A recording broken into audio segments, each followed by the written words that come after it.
What do you think is the biggest threat to the Trump regime right now? Is it indictments? Nope. Is it big rallies that then seem to go nowhere? Not really. What about losing an election? Well, he's already figured out how to spin that one, right? So what is it? It's not what you think. It's not flashy, and it's not in Washington, D.C. In fact, you already have it.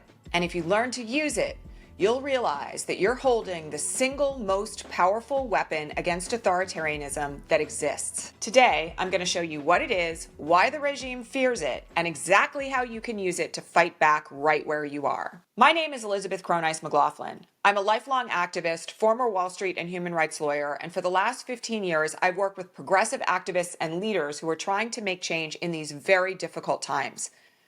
In this video, I'm going to share with you exactly how you are the solution to what's happening at the top of our government right now. But before I do that, I need you to do two quick things. First, hit subscribe, because if you're watching this, you already know you're here to make a difference, and this channel is about turning that knowing into action.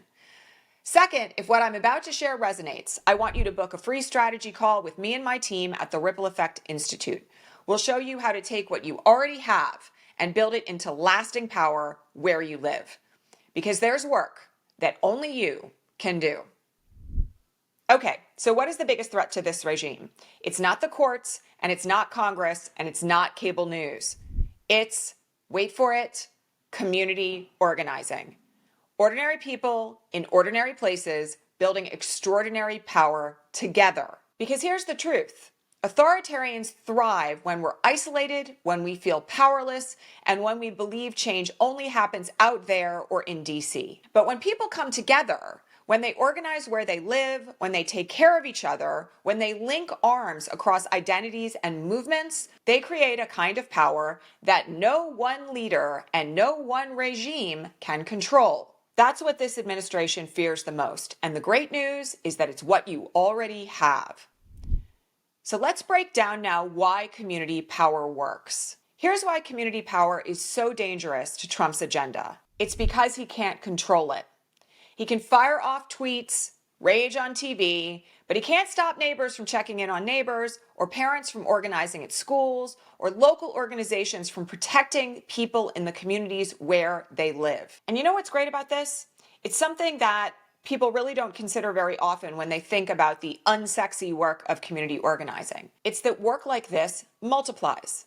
One group feeding 50 families is impressive, but 10 linked groups coming together across a city or a state, that becomes an unstoppable force. And even more significantly, it shifts loyalty. Because when people see that community can provide what government won't, whether that's food, care, safety, shelter, or a sense of belonging, they stop believing the lies. And that's why Trump and this regime spend so much time sowing division, spreading disinformation, trying to make people feel alone. Because if all of us, including you, realize the power that we already have, there's no way that the power they hold will continue.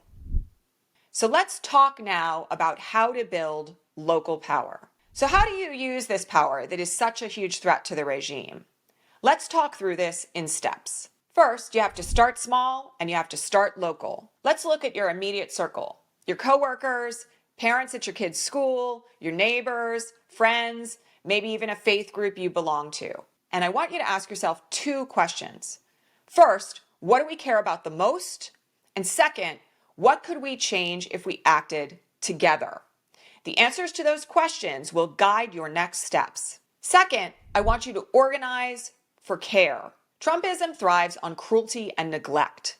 You fight back by building networks of care, mutual aid groups, food sharing, rides to the doctor, housing support, child care collectives, and supporting your neighbors who are terrified right now of ICE. This may seem unsexy and like it doesn't work, but I'm here to tell you that actually it's the foundational part of politics because it's about survival and your fellow human beings. Do not neglect the importance in this era of caring for one another and particularly those who are the most marginalized. Step 3, you have to build intersectional alliances. Okay, this one is really crucial because in this era, we rise or fall together. No community, no identity, and no struggle can be thrown under the bus. Because when authoritarianism comes for one group, whether that's immigrants, trans folks, women, black voters, it's a test balloon for coming after everyone. And that's the reason why the strongest movements are intersectional ones. Intersectional organizing means showing up for each other across lines of race, gender, sexual orientation, religion, geography, and ability status. It means understanding that your liberation is tied to mine and our collective liberation is tied to every other person. Think of it this way. A community garden can't just feed one identity group. It has to feed everyone who's food insecure in your community. A housing fight can't just be for some families. It has to be for everyone, regardless of identity. When we link arms across our differences, authoritarian power crumbles because it relies on isolation and control to maintain power. When we come together, we become an unstoppable force. Step 4, grow strategically. And this is really important. Because even if we're successful at building a small community group, doing that in isolation limits the effect that we can have. So don't stop at your one group. Connect with others, share resources, and remember that movements that topple authoritarian regimes don't start with millions. They start with a few dozen people linking arms and growing from there.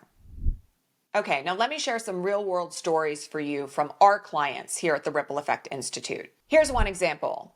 In one city, a few people started a community garden. It now feeds hundreds, employs neighbors, and offers on-the-job training. In another example, someone who was very concerned about the unhoused in her community started a Friday mutual aid group that now, 3 years later, feeds hundreds of people every day downtown in her major US city. And we've got countless examples of artists, therapists, teachers, people involved in climate work who thought they maybe had not really very much political power. And they've gone on to create networks that now protect trans kids, resist ICE raids, and keep their neighbors safe. These people aren't senators or congresspeople. They aren't celebrities. They're people just like you. And that's exactly why this regime fears community organizing so much and is working so hard to suppress us and isolate us from one another. Because if all of us organized our own communities and then organized those communities into nationwide networks, the impact of what this regime is trying to do would grind to an immediate halt. Okay, now I want to talk about one of the biggest barriers to actually doing this work of community organizing that I'm talking about. And it's about feeling frozen or like you don't know what to do next. Now I know what happens here. Maybe you're thinking, I don't know enough, I don't have enough time, I don't know where to start, or the things that I've done in the past don't seem to be working now. That's freeze mode. And I have to tell you that this is what keeps people stuck. It's exactly what Trump and his people want. But the key thing about community organizing is that you don't have to do it all. You don't have to know everything. You just need to take the next step. Join a local organizational meeting. Start a text chain of people who are interested in making a difference. Knock on your neighbor's door and invite them over for dinner and talk about what you want to do in your community to make it better. Every small act of organizing chips away at authoritarian power, because the more that we are in community with one another and working to make a difference, the less of a dangerous impact this administration can have. Okay, so let's bring this home. The one thing this regime fears the most isn't out of our reach. It's not locked in the halls of power. It's not sitting on Capitol Hill. It's right here in our own hands in the communities where we live. The moment that we all realize that, the moment where we each take the next step to build power where we live and do it intersectionally and across communities and around the nation, that's the moment where this regime loses all of its power. And if you're ready to learn how to do this, with precise strategy, with incredible support, and in a community of progressive leaders who won't give up no matter what, book your free strategy call with us at the Ripple Effect Institute to find out if we're your next best step. Because the truth of the matter is this: none of us has to fight this alone. And together, we are more powerful than any authoritarian regime can handle. So let's start right here and right now. Thanks so much for being here, and I'll see you in the next video.